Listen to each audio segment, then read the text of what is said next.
In this section, we start to be practical. I'm going to show you how to find stocks that pay every month and how to analyze them.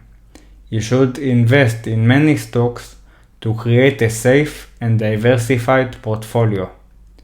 Make your list as I show you in the videos, and if you want, you can download my personal list from the last video course resources.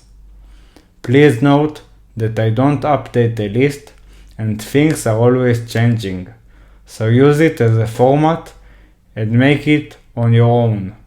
Use Excel or Google Sheets to analyze the stocks and use FinViz to manage it. This is the basis. You're going to buy stocks from this list.